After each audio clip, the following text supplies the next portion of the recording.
Ya, hari ini kita akan membuka kitab Daniel. Kitab Daniel pasal yang ke-6 ya. Nah, kita akan belajar ada 4 visi yang nanti kita tidak pelajari, tidak bahas ya. Pada pasal yang dari pasal ke-7 sampai pasal yang ke-12 Daniel itu ada penglihatan yang diberikan Tuhan kepada Daniel. Jadi ada 4 macam, tapi kita nggak bahas. Ini pernah dibahas kalau nggak salah di Gloria pada waktu dulu ya. Nah, mungkin akan dibahas lagi, khususnya berkaitan dengan kitab Wahyu, karena ini sangat erat hubungannya dengan kitab Wahyu. Nah, saudara perhatikan, 4 penglihatan itu sama dengan apa yang dialami dari pasal 1 sampai pasal ke-6. Dan itu akan dialami seluruh gereja Tuhan dan sampai akhir zaman, dan yang paling utama adalah Kristus sebagai puncak yang membebaskan dan yang menjadikan kekuatan Allah itu nyata dalam hidup setiap orang-orang yang dianiaya dan mengalami hidup dalam pembuangan. Ya, jadi satu sisi kita diikat oleh dosa itu dan kita dibebaskan, di sisi yang lain kita juga pada waktu kita berdosa dan kita melawan Tuhan dan dibuang oleh Tuhan. Nah, saudara, kita tidak boleh kemudian melepaskan Tuhan dan kita menyembah Tuhan yang lain atau Allah ilah lain. Karena kita kecewa dengan Tuhan, kita pindah ganti Tuhan, ganti pasangan, ya, ganti soulmate kita gitu.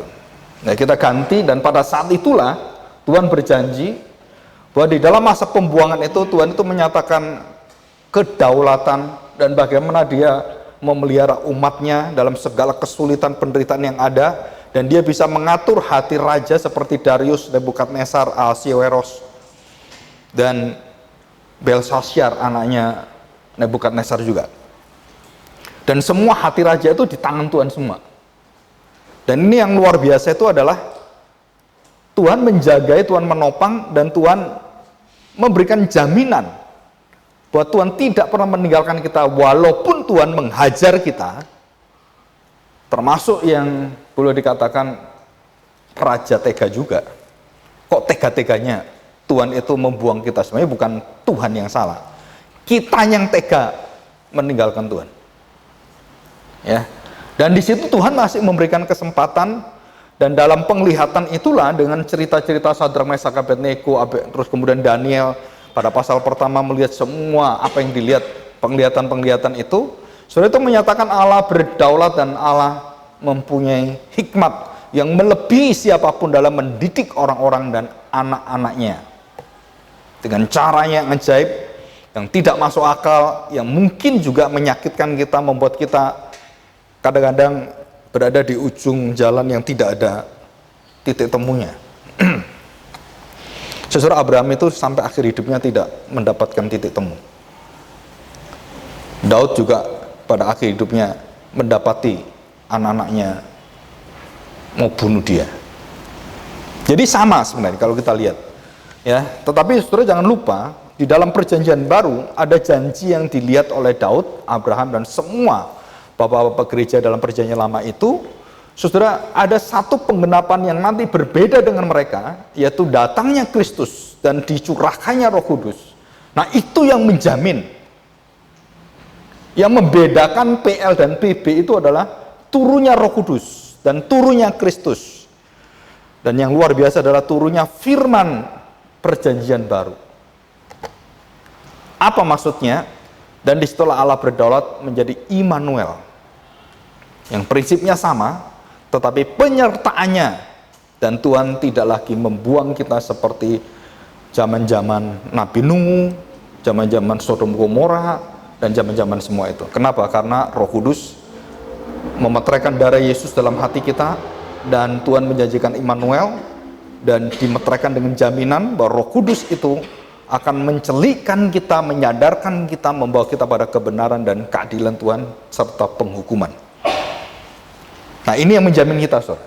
Nah, di dalam Daniel ini masih ada sesuatu yang belum tergenapi, karena dia hanya melihat ke depan dan belum diselesaikan oleh Kristus. Jadi apa yang terjadi dalam diri Daniel itu merupakan bentuk analogi dan tipologi serta narasi dari Kristus sendiri yang kita akan pelajari baik-baik. Apa maksudnya? Saudara, hampir semua mirip apa yang terjadi dengan Daniel dengan Kristus. Jadi para penguasa, kalau Tuhan Yesus Kristus ahli Taurat tua-tua dan raja-raja bersekongkol melawan dia, konspirasi. Dan Daniel pun dilawan dengan orang-orang berkonspirasi. Sama semua, saudara. Kejadian sama dan kemudian dimasukkan lubang mulut singa, gua mulut singa istilahnya, ya. Dan itu pun sama disegel dengan batu. Tuhan Yesus masuk dalam kubur dan disegel dengan batu. Itu analogi-analogi yang bukan dibangun dengan kebetulan, tapi itu adalah profesi yang betul-betul sama dialami Yusuf, sama dialami Daniel, sama dialami Yesus, dan sama dialami Yakub, dan semua menunjukkan satu cerita yang sama, yang sangat unik, di mana Christ Center itu menjadi satu kekuatan yang membuat kita semakin kagum dengan Tuhan. Jadi jiwa manusia adalah selalu melawan Tuhan, memberontak. Tetapi anak-anak Tuhan tidak pernah dalam segala perkara melepaskan Tuhan, bahkan sampai nyawa sekalipun. Ya, nah kita akan belajar ini. Oke. Nah, saudara, kita baca ayat yang pertama. Ya. Saya lagi kerjain untuk tema-tema selama setahun, dan tema-temanya sudah jadi pada bulan Oktober. Terus saya lagi cari kesempatan waktu untuk bisa meneliti lagi dan supaya lebih fix. Jadi setahun nanti kita akan ada booklet kecil dan isinya khotbah setahun nanti apa. Nah, di sana ada semua. Dan kita akan promosikan itu pada jemaat-jemaat Tuhan yang ingin belajar Kristus dalam Perjanjian Lama dan betul-betul ketat menceritakan tentang gospel itu apa, Injil itu apa, dan sebagainya, saudara. Dan kita begitu serius dengan pembawaan berita kesaksian Kristus ini. Dan mungkin gereja perlu belajar, dan banyak kita akan bersaksi. Jadi saya harapkan saudara nanti tahun 2009 testifying Christ in all scripture in your life. Jadi menyaksikan Kristus dalam Alkitab, yang diceritakan Alkitab dalam seluruh hidupmu, kepada teman-temanmu, kepada siapapun. Dan kita tidak boleh malu, ya, supaya Tuhan akan memberkati orang-orang yang di dalam kegelapan. Daniel pasal 6 ayat yang pertama. Lalu berkenanlah Darius mengangkat 120 wakil raja atas kerajaannya. Mereka akan ditempatkan di seluruh kerajaan. Jadi ada 120 wakil raja atas kerajaannya. Jadi ada sekitar 120 wilayah atau gubernuran, provinsi sebenarnya. Jadi ini besar sekali, saudara. Media Persia ini, kerajaan yang luar biasa. Darius ini, ya. Darius dengan Sirus itu satu nama. Darius itu nama disebut sebagai raja atau Fir'aun, orang yang tertinggi, wakil daripada dewa. Nah, itu disebut sebagai Darius. Dan dalam Septuaginta, Daniel pasal 11 ayat 1 itu Darius dan Sirus sama. Jadi kenapa Darius dan Sirus sama? Karena Septuaginta menuliskan itu kitab yang paling tua tentang Perjanjian Lama dan dituliskan dalam bahasa Ibrani. Saudara, Darius dan Sirus itu sama. Jadi Sirus nama orang, Darius itu jabatan sebagai raja. Jadi raja, kaisar atau Darius, ya.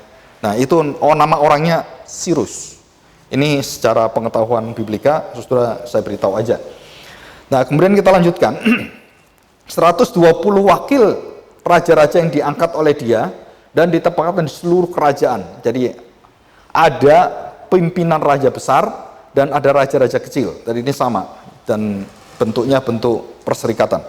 Membawa mereka diangkat 3 pejabat tinggi, dan Daniel adalah salah satu dari ketiga orang itu.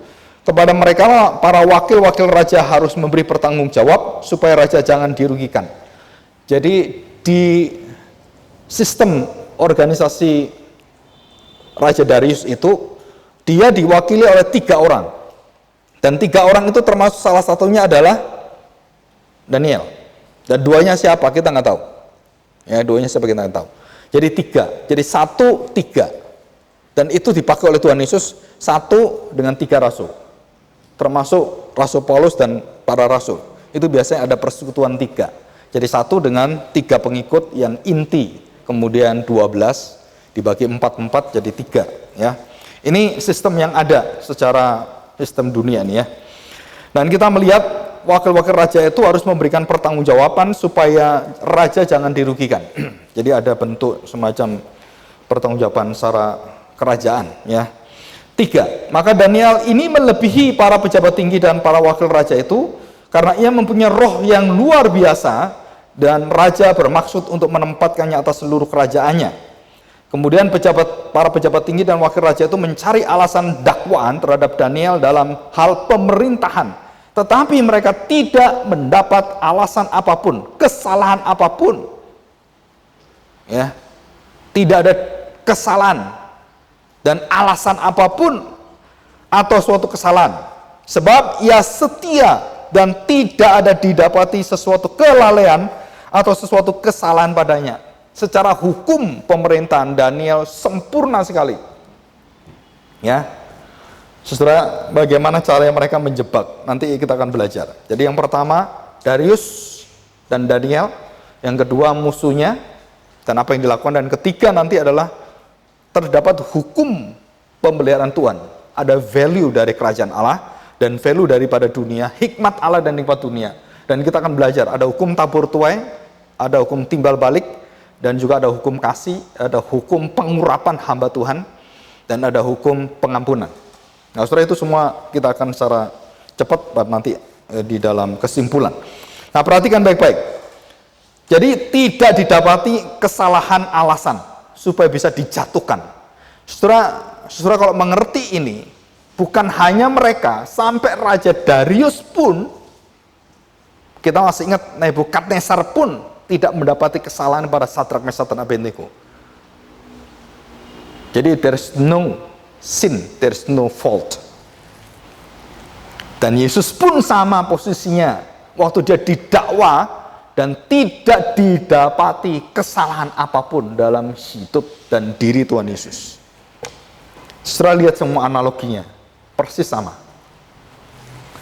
Jadi kalau kita tidak mengatakan bahwa semua testifying Christ, menyaksikan Kristus, nggak mungkin, Ustaz. Karena semua itu mengacu pada satu puncak penggenap seluruh peristiwa yang ada. Ya, dan ini luar biasa sekali. Nah, sebenarnya kalau kita teliti ada sekitar 12 lebih yang mirip dengan Tuhan Yesus, tapi kita nggak punya waktu. Ya, kecuali kalau di kelas teologi biasanya saya mengajar itu ya. Nah, saudara perhatikan di sini ya. Tidak didapati suatu kelalaian atau sesuatu kesalahan padanya. Bayangkan, salah sedikit lalai aja enggak, saudara. Lengah pun enggak. Jadi Darius ini punya semangat yang tinggi dan dia punya roh yang luar biasa. Nah, roh ini bukan pengertiannya seperti orang-orang melihat Roh Kudus, bukan. Karena ini yang berbicara itu lingkungannya mereka. Roh ini adalah yang dianggap memberikan kepintaran, yang memberikan akal budi, yang memberikan hikmat yang luar biasa. Dan saudara masih ingat, waktu didapati orang-orang Israel itu yang Sadrak, Mesak, Abednego dan Daniel 10 kali lebih pintar dari orang-orang pintar. Jadi pintarnya orang pintar gitu. Jadi 10 kali, saya nggak tahu ngetesnya gimana. Artinya 10 itu adalah sempurna. Bukan angka 10, jadi kalau IQ-nya 120, ya jadi 1200. Nggak seperti itu, saudara. Karena nggak ada orang IQ-nya 1200. Iya kan? Bukan artinya itu. Arti 10 adalah arti yang sangat pintar. Itu, ya. Jadi ini kita harus tahu bahasa-bahasa yang dipakai. Bukan arti perkalian matematik, ya bukan. Nah, saudara, di sini katakan lalai pun tidak ada. Jadi kesempurnaan dalam menjalani hidup itu sangat disiplin integritasnya, dan saudara, apapun dia lakukan itu dia betul-betul matang dia lakukan. Sehingga Raja Darius atau Cyrus itu mempercayakan kepercayaan kerajaannya kepada Daniel, dan Daniel mau diangkat menjadi wakil dia. Jadi kalau raja nggak ada, yang berkuasa siapa? Daniel. Ya, saudara, ini kedudukan yang sangat tinggi. Kenapa? Karena ini di kerajaan penjajah, bukan kerajaan Israel, saudara. Ya, ini kerajaan penjajah. Jadi kadang-kadang belum tentu gereja dan dunia itu menjadi tempat yang bisa menyaksikan Kristus di dalam gereja, atau di dunia tidak bisa karena banyak kebohongan. Kenyataannya, saudara, Daniel ini menjadi saksi yang luar biasa. Dan kesaksian Daniel mulai dari integritas hidup dia, kekudusannya, dan kesungguhannya, ketekunannya dalam doa, itu membuat orang-orang yang berdosa dalam kegelapan itu iri hati karena kedudukannya, karena kekuasaannya, dan mereka mau menjatuhkan Daniel. Ya, oke, ayat yang kelima. Maka berkatalah orang-orang itu, kita tidak akan mendapat suatu alasan dakwaan terhadap Daniel ini kecuali dalam hal ibadahnya kepada Allahnya. Nah, ditemukan satu titik yang paling kuat dari hidup Daniel itu apa? Cara ibadah menyembah pada Allahnya. Nah, kita punya Allah, Daniel punya Allah. Nah, ini bisa apa? Konflik dan kemudian dibenturkan. Cuman bagaimana caranya? Nah, mereka kan orang pintar. Sesuatu mereka orang licin dan orang-orang yang luar biasa.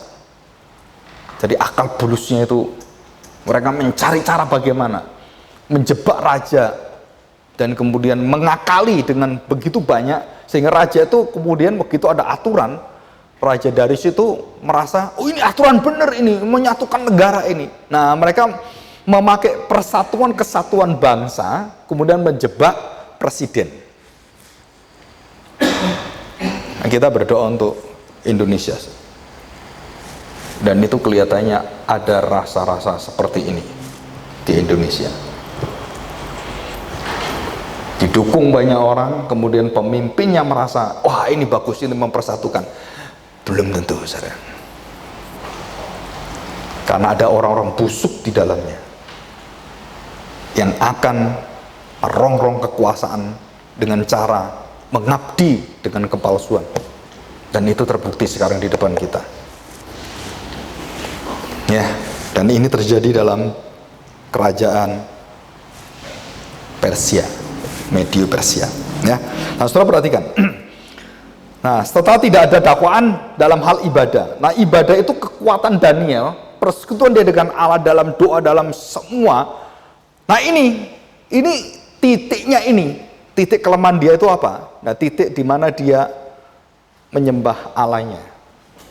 Jadi titik pertemuan menjadi titik perpisahan. Titik temu itu menjadi titik pemisah. Titik yang paling menjadi titik yang paling kuat dalam hidup Daniel. Nah, itu diputar oleh mereka. Ayat 6. Kemudian bergegaslah para pejabat tinggi dan wakil raja itu menghadap raja serta berkata kepadanya. Ya, jadi ini sudah ketemu akal bulusnya. Ya Raja Darius, kekalah hidup tuanku. Semua pejabat tinggi kerajaan ini, semua penguasa dan wakil raja, para menteri dan bupati telah mufakat. Ya, padahal belum tentu itu, saudara. Ini akal-akalan mereka. Apa mufakat? Belum tentu. Tapi mereka mengatasnamakan rakyat, mengatasnamakan golongan-golongan itu, bupati-bupati dan pejabat tinggi, supaya dikeluarkan kiranya suatu penetapan raja yang ditetapkan suatu larangan. Jadi sebelumnya ini belum ada, saudara. Jadi Daniel itu nggak dilarang, mau begini nggak dilarang. Saudara, termasuk SKB 3 menteri. Dan banyak para pejabat negara yang Kristen, orang-orang yang memihak pada pemerintah, membela itu, saudara. Tapi di Alkitab, saudara, kebebasan beragama itu hak asasi manusia dan tidak boleh diatur oleh negara. Dan itu ada di HAM.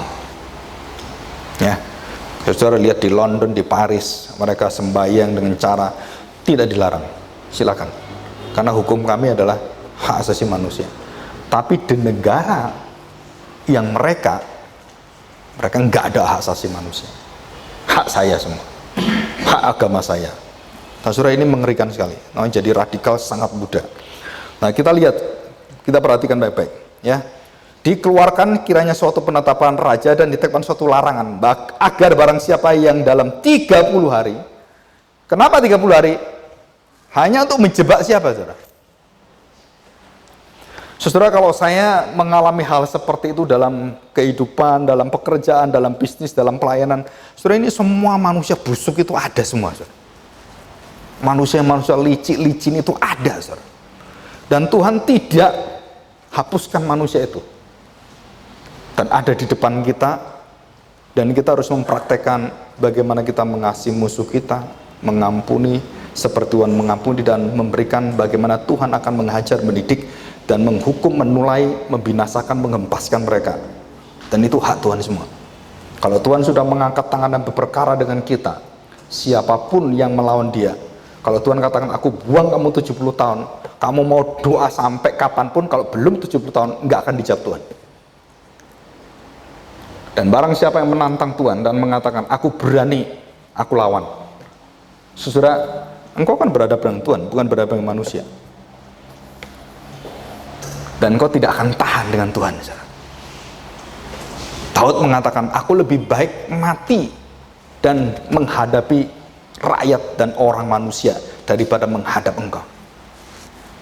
Daud tahu berperkara dengan Tuhan nggak mungkin, saudara. Tapi banyak orang-orang biadab seperti orang-orang ini berani menantang dan melawan Tuhan dan mengatakan aku akan tantang kamu. Saudara, akibatnya itu berat sekali, saudara. Kenapa? Karena kita tahu Tuhan itu tidak mempermainkan siapapun. Nah, ini kenyataannya seperti itu. Saudara, semua orang yang menjebak Daniel, nanti saudara akan lihat akibatnya. Mengerikan, saudara. Wah, mengerikan sekali. Seperti Sadrak, Mesak, Abednego, seperti Yusuf, seperti Salomo yang melihat dua wanita rebutan anak sebagai mamanya, dan orang yang menipu sebagai mama itu. Apa hukumannya, saudara? Kebinasaan. Nah, saudara, ini cerita Alkitab yang bukan cerita mitos. Ini terjadi dalam kehidupan kita sehari-hari. Dan jika saudara merasakan kekudusan Tuhan dan keadilan dari Tuhan, saudara, kadang-kadang kita itu nggak berani melihat, nggak berani mendengar kalau terjadi hal seperti itu. Karena sangat mengerikan, saudara. Dan Tuhan kalau hajar, habis, saudara. Dia habisi total. Dan Tuhan tidak main-main dengan manusia yang melawan dia. Dan itu ada dalam firman Tuhan dan terus ada. Dan Tuhan Yesus mengatakan, anak manusia memang akan mati dianiaya, tapi barang siapa yang menganiaya anak manusia, tidak ada kasih dan pengampunan dari Tuhan. Jadi saya tanya, saudara, orang-orang Farisi, ahli Taurat semua diampuni Tuhan nggak? Yang berani menyalibkan Tuhan Yesus nggak diampuni, saudara. Nggak ada pengampunan, kebinasaan bagi mereka. Dan itu yang ngomong Tuhan Yesus sendiri. Jangan pernah mengasihi orang yang dibinasakan Tuhan, saudara. Jangan mengampuni orang yang tidak diampuni Tuhan. Karena itu firman Tuhan. Dan ini terjadi dengan satu kehidupan Daniel yang kita merefleksikan hidup Daniel sama dengan kita, bagaimana kita nanti menghadapi orang-orang yang dalam kegelapan, yang hatinya tekar tengkuk. Waduh, saudara. Saudara, jangan putus asa, saudara. Kenapa? Karena Tuhan di pihak orang-orang yang dibenarkan Tuhan. Demikian, ya. Oleh sebab itu, ya Raja, ayat yang ke 7 ya. Ini ada 6, ada 7. Nah, perhatikan. Kemudian setelah selesai 7, yang 7 ya, ini berarti ayat 7, yang ini ayat 8. Semua pejabat tinggi kerajaan ini, penguasa, wakil raja, para menteri, bupati, mufakat, mengeluarkan larangan selama 30 hari menyampaikan permohonan kepada salah satu dewa atau manusia, kecuali kepada tuanku ya raja, maka ia akan dilemparkan dalam gua singa. Dan gua singa itu sudah ada dan dibuat oleh siapa? Darius sendiri. Jadi jangan pikir, saudara, Darius itu orang baik. Darius itu kejam sekali, saudara. Penyiksaan zaman Persia ada sejarahnya semua. Saudara, bagaimana mereka bisa menjebret dan mereka menenggelamkan seperti tikus orang-orang yang melawan kerajaan. Dan penyiksaan itu ada dalam penemuan arkeologis daripada mereka. Ya, saya pernah ke Tiananmen dan pernah ada satu buku kitab yang tidak boleh dibaca. Saya tanya, itu kitab apa? Penyiksaan zaman kerajaan Kaisar Puyi. Saudara, ada 1001 macam penyiksaan supaya orang itu dari penjahat, orang yang koruptor dan semuanya. Dan ada bukunya dan ada sejarahnya.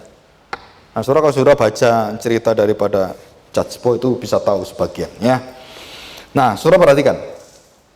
Dikeluarkanlah oleh raja, ya. Oleh sebab itu, ya raja, keluarkanlah larangan itu dan buatlah suatu perintah yang tidak dapat diubah. Nah, di sini saudara dijebak, saudara. Jadi berikan perintah yang kamu sendiri pun gak bisa ngubah. Ini orang-orang ini pinter semua ini, ya. Dan waktu saya pernah melihat orang-orang yang punya hati seperti pendeta Durna, itu pikirannya kayak gini, saudara. Saudara masih ingat Pendawa jatuh karena apa? Karena Durna di belakang. Yudhistira dijebak oleh Durna. Saudara, cerita-cerita manusia, Samkok juga sama. Bukan Samsung. Ya. Juga sama ceritanya, kelicikan-kelicikan manusia juga sama. Jadi di sini katakan tidak dapat diubah menurut undang-undang orang Media Persia yang tidak dapat dicabut kembali. Jadi memang ada satu undang-undang yang mutlak, saudara. Dan diminta Darius itu untuk tanda tangan dan menyetujui undang-undang itu. Cuman itu sementara, hanya beberapa waktu, 1 minggu, 2 minggu, dan 30 hari. Dan tidak boleh terusnya. Jadi kemutlakan pun itu ada batasnya. Jadi undang-undang dimutlakan tapi ada batas 30 hari. Tujuannya apa? Hanya untuk membunuh Daniel. Nah, saudara, ini saya percaya, saudara, Daniel tahu ini. Dan Daniel tahu bagaimana menghadapinya dan bagaimana sikapnya. Dan sikap Daniel luar biasa, saudara. Dia tidak marah, dia tidak membabi buta, dia tidak mungkin membalas kemarahan dengan kejahatan yang lain. Tapi apa sikap dia? Nanti kita lihat Daniel. Coba dilihatkan di situ Daniel. Yang ketiga misalnya. Ya. Saudara, dia berlutut, dia berdoa, dia bersekutu dengan Tuhan. Dan itulah rahasia yang besar dalam pelayanan kita. Kalau kamu diolok orang, difitnah orang, dan diomong apapun, jangan membalas apapun, tapi berlututlah, berdoa, mohon kekuatan dari Tuhan. Karena yang berperkara Tuhan, bukan kamu.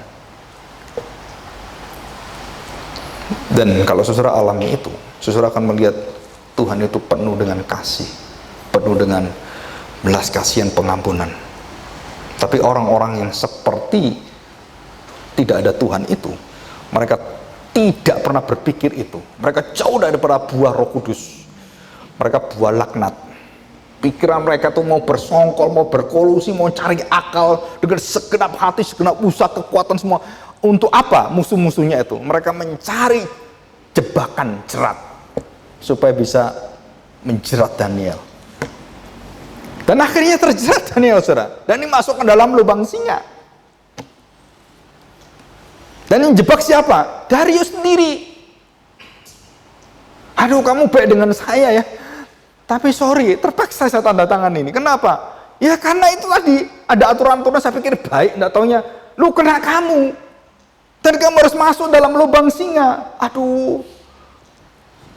Gimana? Suruh ada seorang sahabat yang pernah dekat dengan saya dan berbicara seperti itu, dan saya beritahu, bukan kamu yang berdaulat, Tuhan yang berdaulat. Apalagi papa saya pernah dituntut ke pengadilan soal tanah. Saudara, siapa yang menuntut? Siapa yang mau mencaplok tanah itu? Orang yang dicintai papa saya. Kok bisa dia mau memenjarakan papa saya? Kenapa? Kan mau merebut tanah itu, saudara. Dan kemudian membuat palsu tanda tangan orang-orang di sekeliling kelurahan-kelurahan itu. Tapi saya masih ingat, saudara masih ingat. Kenapa? Papa saya itu baru pertama kali percaya Tuhan. Baru sebulan nggak salah. Dan dia sudah mengenal Kristus. Kita semua anak-anak sudah siap-siap mau perang. Ya. Kenapa? Mau rebut tanah itu. Kalau rebutan tanah kan pasti kebuan, saudara. Kita siap, kenapa? Kita bisa karate semua. Kita latihan Shaolin Kungfu, ya kan, Taipang, ya kan, Shaolin dan semuanya. Kita berani gitu. Papa saya ngatakan, nggak ada gunanya. Kalau itu bukan milik kita mau apapun.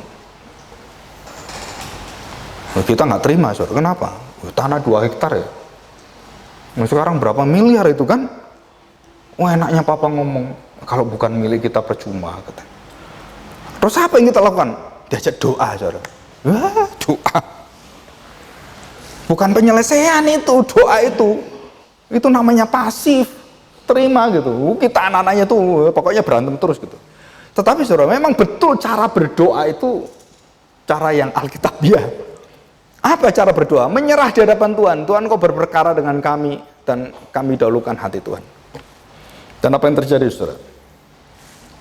Tuhan di belakang semua. Dan akhirnya orang itu kehilangan semua tanahnya. Harusnya dia dapat kira-kira hampir 20%. Tapi karena dia mau caplok, pengadilan memutuskan ini semua milik papa saya. Tambah gak dapat dia. Ya salahmu sendiri. Karena waktu itu sudah dikasih suratnya, bisa dianggap gak sah juga katanya. Karena belum dipecah tanahnya itu. Jadi tanahnya belum dipecah 2 hektar, saudara.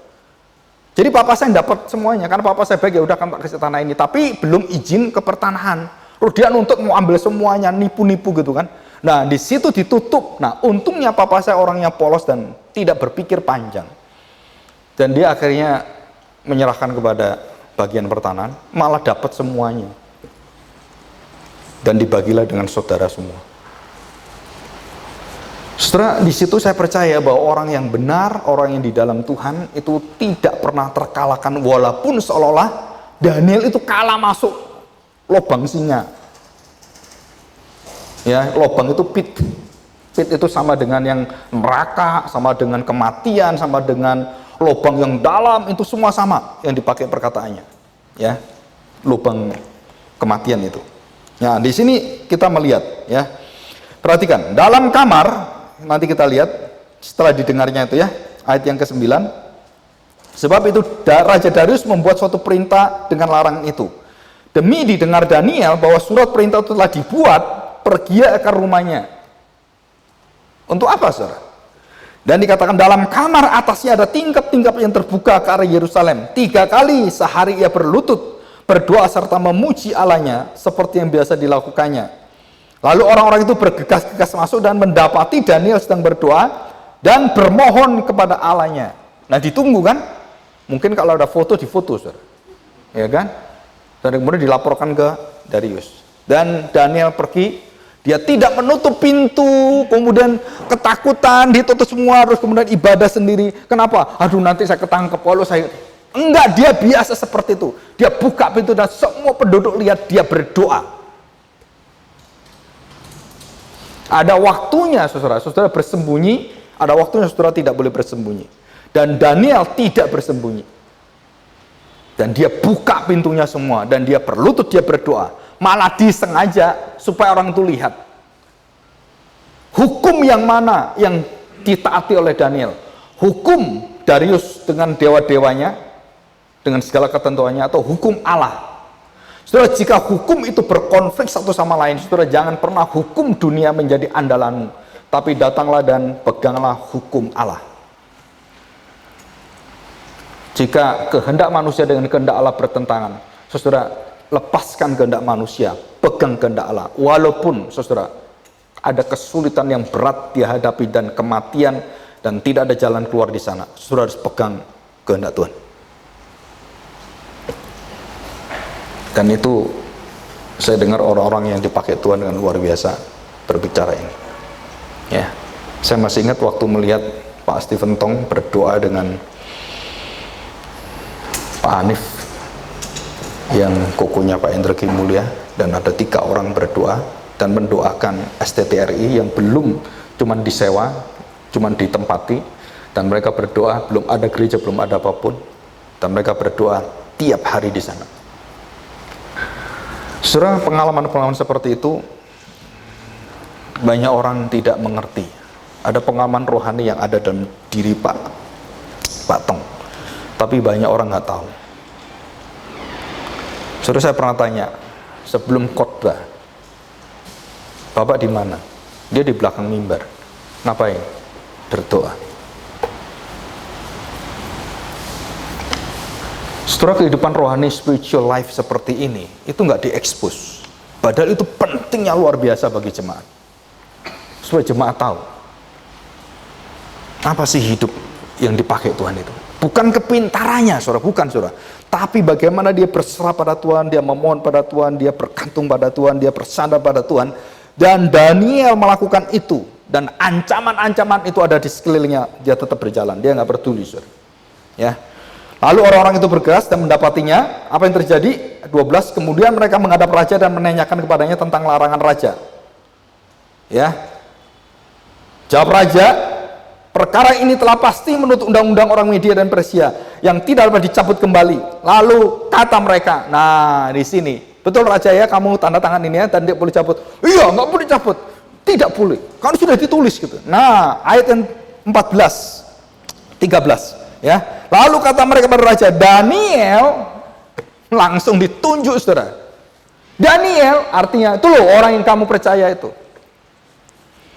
Salah seorang buangan dari Yehuda tidak mengindahkan tuanku ya raja, dan tidak mengindahkan larangan yang tuanku keluarkan, tetapi 3 kali sehari yang mengucapkan doanya kepada Allahnya, bukan pada kamu. Setelah raja mendengar hal itu, maka sangat sedihlah ia. Kenapa sedih, saudara? Nah, kena lo, kejebak lo. Kena jebak dia, saudara. Baru tahu dia orang-orang ini kurang ajar ini. Oh, jadi kamu bikin peraturan 30 hari gini-gini. Oh, baru tahu saya kamu menjebak Daniel. Raja ini polos, termasuk goblok juga ya. Raja ini dari segala kematangan keputusannya semua sangat tidak matang, saudara. Nggak berpikir panjang. Maka dia mengandalkan Daniel karena Daniel begitu teliti integritasnya, dan dia tahu dia butuh orang-orang seperti ini mendukung pemerintahannya karena dia, nah itu tadi, lemah dalam berpikir secara panjang. Saudara, dalam pelayanan gereja saya seringkali sharing dengan beberapa orang, tidak ada satu orang sempurna, saudara. Dan saya beritahu mereka, hendaklah kalian saling menopang satu sama lain. Saya lemah di sini, kamu topang di sini, kamu lemah di sini, kita topang, dan kita saling menopang. Begitu tuh menjadi saling menginjak, bukan menopang. Sama-sama begini, saudara. Yang satu nopang, yang satu dorong. Kan gitu kan? Sama satunya baik, satunya jahat. Cuman tinggal gini aja dan gini aja. Tapi yang terjadi, saudara, yang terjadi pada kehidupan pelayanan Paulus, Lukas, Timotius, ada orang-orang pelayan-pelayan di dalam gereja Tuhan juga yang bersifat itu memanfaatkan seperti itu. Kebijakan-kebijakan dimanfaatkan, dan ini dimanfaatkan, saudara. Raja ini dimanfaatkan, saudara. Untuk apa? Untuk menjatuhkan Daniel yang merupakan ancaman bagi mereka. Dan terjadi apa, saudara? Nah, di situ, saudara. Raja itu maka sangat sedihlah ia, dan ia mencari jalan untuk melepaskan Daniel, bahkan sampai matahari masuk, ia masih berusaha untuk menolongnya. Tapi nggak bisa. Kenapa nggak bisa? Nggak bisa diubahkan siapapun. Dan yang tanda tangan siapa? Darius sendiri. Saya masih ingat waktu Ahab masuk. Saudara, sebaik apapun teman, tidak ada yang sebaik Tuhan. Nggak ada yang nolong. Dan Tuhan memang ingin Pak Ahok masuk dalam penjara, dan supaya dia menikmati pengetahuan Kristus di dalam penjara. Dia harus mempercayakan pada Tuhan, bukan pada manusia. Dan itu pelajaran-pelajaran rohani yang sulit diterima. Kita pun mengalami yang sama dalam hidup kita.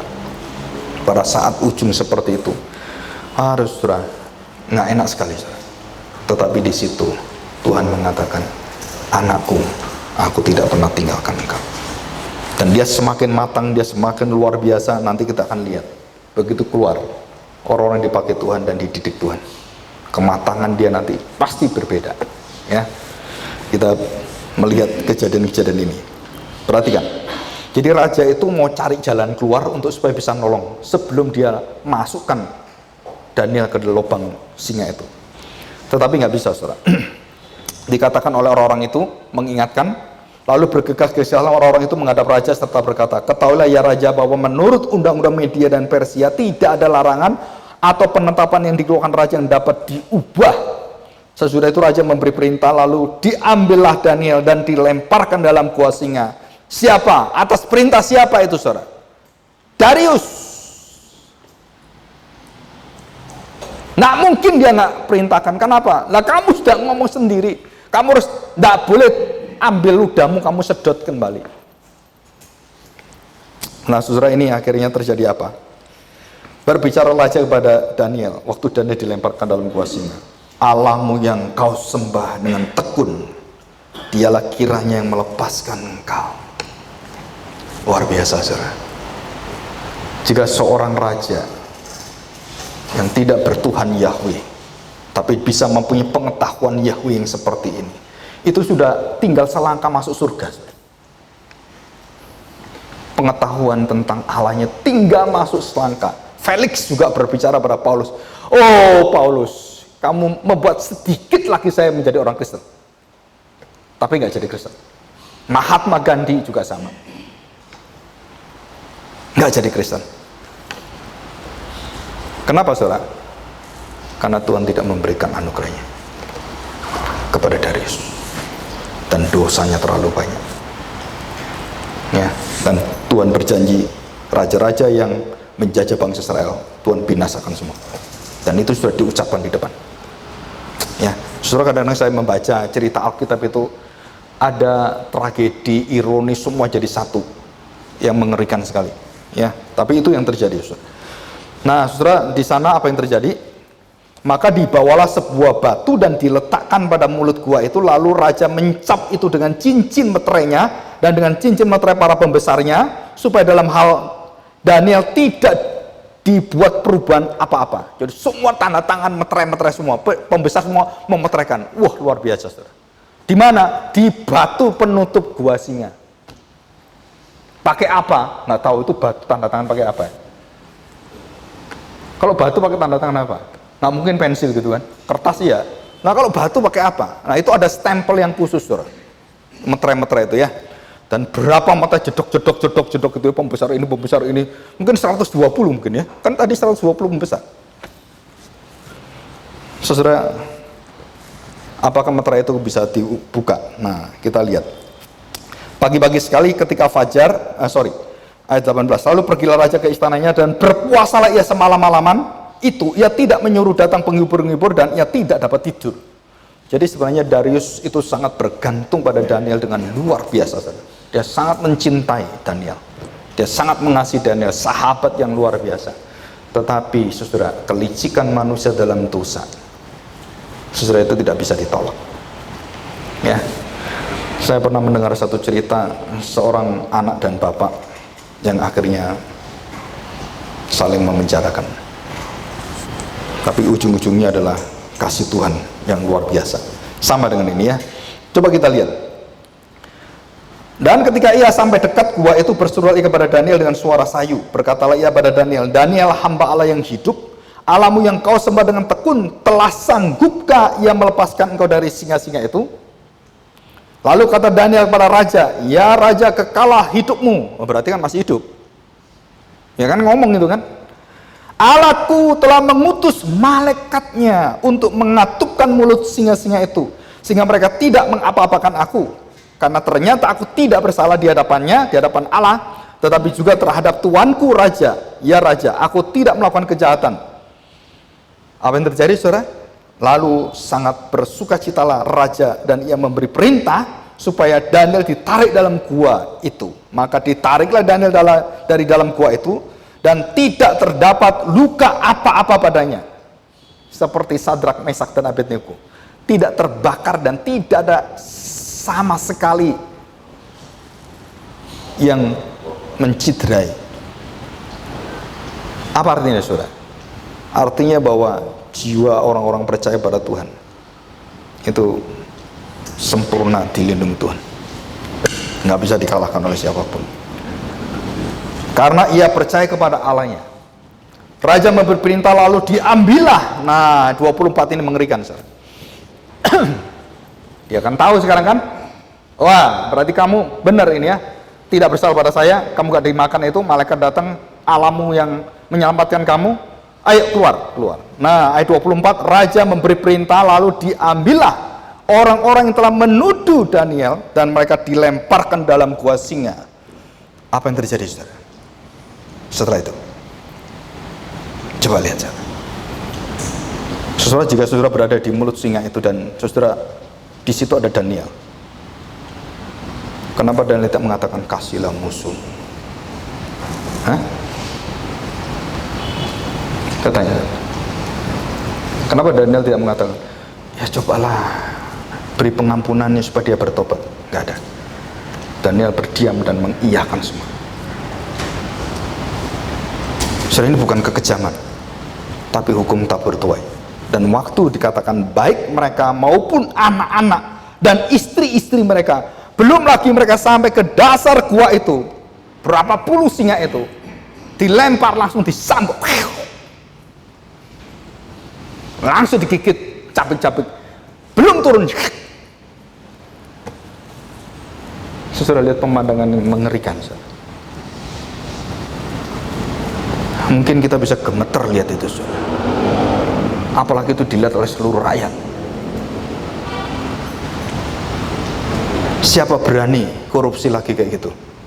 Maka hukuman korupsi paling bagus itu, saudara, ditaruh di lubang singa. Bener ini, Indonesia, dunia belum ada ini.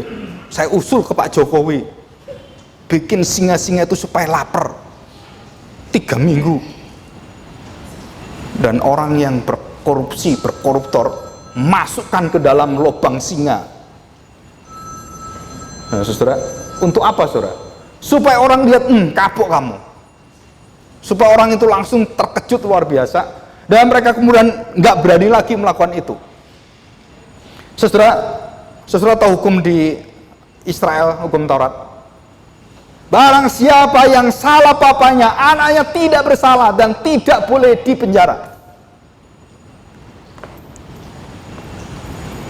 Kalau saya berutang, saya mati, utang saya tidak dibalikkan ke anaknya dan dibayar anaknya, karena kematian membereskan semua. Dan itu aturan seluruh dunia, moral dunia. Maka banyak orang sebelum mati utang dulu yang banyak. Supaya apa? Kalau mati anaknya enak semua. Atau sengaja bunuh diri bisa, gitu kan, ada itu. Ada cerita-cerita yang aneh di Amerika itu. Nah saudara, menurut undang-undang dan peraturan hukum tradisi orang-orang Israel, saudara, tidak mungkin orang Islam melakukan ini. Dan ini hanya media Persia. Jadi kalau kamu salah, kamu main-main, kalau kamu melanggar hukum, begini. Terus ada satu hukum yang Tuhan tuliskan yang sama dengan hukum ini. Apa saudara? Masih ingat? Waktu Yosua mengadili Akan, waktu mereka mengambil yang dikhususkan Tuhan, yang dikuduskan Tuhan, dan mereka tanam, maka Tuhan mengatakan apa? Akan dan seluruh anaknya yang ada di rumah itu, hanya di rumah itu, dan semua termasuk pembantunya, binasakan, bakar, dan rajam. Tapi ini enggak, saudara. Anak istri semua diambil semua. Saking marahnya Daniel, dan berapa puluh orang nggak tahu itu, saudara. Kan ini banyak, ini kan berjemaah ini. Dan dimasukkan lubang singa, belum sampai, wah saudara, bayangkan jika saudara termasuk dalam keluarga itu. Ini sadis, saudara. Tapi kenapa Daniel terdiam dan dia tidak membela apapun? Saudara, kadang-kadang Tuhan menyerahkan hukuman bukan hanya melalui tangan Tuhan. Tuhan menyerahkan pada tangan-tangan orang seperti Darius dan semua orang di sana. Tadi kekejaman yang dibuat akhirnya ditelan sendiri. Rancangan-rancangan yang dibuat baik oleh Haman kepada Mordekai, masih ingat zaman Esther, akhirnya dia mau memancung Mordekai Haman sendiri dipancung akhirnya di sana, dan semua yang dibuat mereka menimpa diri mereka seperti bumerang. Nah, saudara, itu semua ada dalam cerita Alkitab, dan ini bukan cerita legenda, bukan. Ini cerita historis yang ada. Saya harapkan saudara sekarang, mulai dari sekarang, jangan pernah melicii orang, jangan pernah merancang kejahatan pada orang, dan jangan pernah mengiri hati pada siapapun, saudara. Karena saudara akan menghadap pada Tuhan. Jika saudara punya hati yang dalam, mengampuni, menerima, saudara punya damai sejahtera yang kuat sekali. Dan saya percaya saudara, harusnya anak-anak Tuhan itu memiliki hati seperti Daniel. Dan dikatakan di sini, saudara, apa yang dikatakan raja. Kemudian di sini katakan ya, saya ulangi ya, singa-singa itu telah menerkam mereka, bahkan meremukkan tulang-tulang mereka. Bayangkan saudara, jadi tulang-tulangnya itu dicabut, tangannya dicakar, diambil, dilepaskan semua. Dan itu bukan hanya masih hidup itu ya, jadi betul-betul hidup itu. Kemudian Raja Darius mengirim surat pada orang-orang dari segala bangsa, suku, bangsa, dan bahasa yang mendiami seluruh bumi. Bunyinya, bukan hanya di kerajaannya, di seluruh kerajaan yang dia kuasai semua, di segala bangsa bahasa, dia tuliskan satu pengakuan iman yang luar biasa, saudara. Ya, dikatakan apa, saudara? Bertambah-tambahlah kiranya kesejahteraanmu bersama ini, ku berikan perintah bahwa di seluruh kerajaan yang kukuasai orang harus takut dan gentar kepada Allahnya Daniel, sebab dialah Allah yang hidup, yang kekal untuk selama-lamanya. Pemerintahnya tidak akan binasa dan kekuasaannya tidak akan berakhir. Dia melepaskan dan menolong dan mengadakan tanda dan mujizat di langit dan di bumi. Dia yang telah melepaskan Daniel dari cengkraman singa-singa, dan Daniel ini mempunyai kedudukan tinggi pada zaman pemerintahan Darius dan pada zaman pemerintahan Kores orang Persia itu. Ditutup dengan pengangkatan Daniel dari lubang singa kematian ke dalam puncak terang Allah memancar kepada segala bangsa. Dan itu dituliskan pengakuan iman yang paling tua tentang Tuhan dari bangsa lain selain orang Majus yang datang pada Tuhan Yesus, termasuk di situ adalah kerajaan Persia. Saudara perhatikan. Jadi kenapa Persia itu yang datang nanti menyembah Tuhan Yesus, orang Majus itu? Karena dari sejarahnya kita sudah tahu, mereka sudah melihat Allah membuka tingkap-tingkap langit dan kemudian membelah laut. Sudah didengar oleh mereka semua. Dan akhirnya mengakui Allahnya Daniel satu-satunya Allah di atas segala Allah. Saudara, luar biasa ini. Jadi kesimpulannya apa? Kita lihat, saudara. Ya, kesimpulannya, saudara, sebelum kesimpulan ada value penting hukum penjagaan Tuhan kepada kita orang percaya. Yang pertama, saudara, ada hukum tabur tuai. Saudara, apa yang kamu tabur, kamu akan tuai. Kamu tabur kebaikan, kemurahan hati, kamu akan menuai kehidupan yang tenang, yang damai, dan begitu banyak orang akan menolong kamu. Dan saya percaya apa yang terjadi dengan pelayanan yang kita lakukan, saudara, itu pasti akan ada tabur tuai. Yang kedua, timbal balik. Ya, semua itu ada timbal baliknya. Dan ada hukum Taurat, ada kutub dan berkat. Ada hukum pengurapan panggilan. Hamba Allah itu jangan pernah dilawan. Kenapa? Karena dia diurapi Tuhan. Semua orang melihat anaknya Harun, anaknya Imam Eli, Nadab, Elihu, dan orang-orang anak yang kurang ajar itu. Tidak ada yang berani, karena Tuhan yang menghukum mereka, membinasakan mereka. Saudara, ini cara Tuhan. Jadi ada hukum pengurapan panggilan. Dan biarlah serahkan pada Tuhan. Ada hukum kasih dan perjanjian, yang artinya adalah kasih itu banyak menutupi dosa. Jika orang itu di dalam lingkungan kita, keluarga kita, saudara, kasih kita itu 70 kali 7, pengampunan dan penerimaan kita tak terbatas. Seperti Tuhan terima kamu, kami terima kamu. Jadi itu artinya di situ, saudara. Jadi kalau saya sekarang melihat orang jahat dengan saya, akhirnya bertobat, terus saya masih dendam, saudara, pengampunan saudara akan dicabut oleh Tuhan. Ngerti maksudnya, saudara? Orang ini pernah membunuh papa saya, pernah bakar rumah saya, terus pernah macam-macam dosanya gitu ya, masuk penjara, terus dia keluar penjara, bertobat, terus jadi pendeta, terus khotbah di depan saya, terus saya tahu ini kan penjahat itu, terus saya keluar dari gereja. Kenapa? Ya nggak mau dia penjahat, wah sakit hati saya itu, saya keluar. Kamu keluar juga dari surga masuk neraka. Kenapa saudara? Karena orang itu sudah diubahkan Tuhan, saudara harus terima. Paulus itu 14 tahun baru diterima, saudara. Semua takut dengan dia masuk gereja. Oh ini ngeri ini bunuh papa saya waktu ngabar keninci, bunuh dia. Para rasul juga sulit percaya pada Paulus, tetapi setelah dibuktikan panggilan dia dan pengurapan dia, akhirnya semua rasul tumpang tangan berdoa, kami menerima engkau sebagai rasul karena Kristus yang mengutus engkau, dan seluruh jemaat akhirnya terima. Itu namanya hukum pengurapan. Ya, setelah di gereja ini hampir semua jarang dilakukan, dan masih ada di gereja Pentakosta Karismatik. Saudara pikir gereja-gereja yang lain enggak? Itu masih ada hukum ini, saudara. Jadi jangan main-main, saudara. Hukum ini masih ada. Hukum kasih adalah hukum di atas segala hukum. Jadi jika Allah mengatakan, aku dengan kerelaanku mengangkat bajingan ini yang pernah menyakiti engkau, yang merusak hidupmu, aku angkat dia sekarang menjadi hambaku.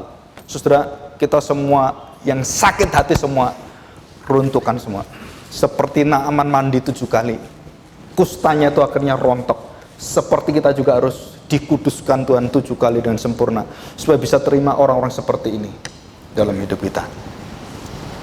Dan itulah yang saya nantikan orang-orang kalau sudah jahat dalam hidup, menantikan kapan dia bertobat. Begitu bertobat, kamu saudara saya, saudara bungsu, sulit diterima dengan si sulung.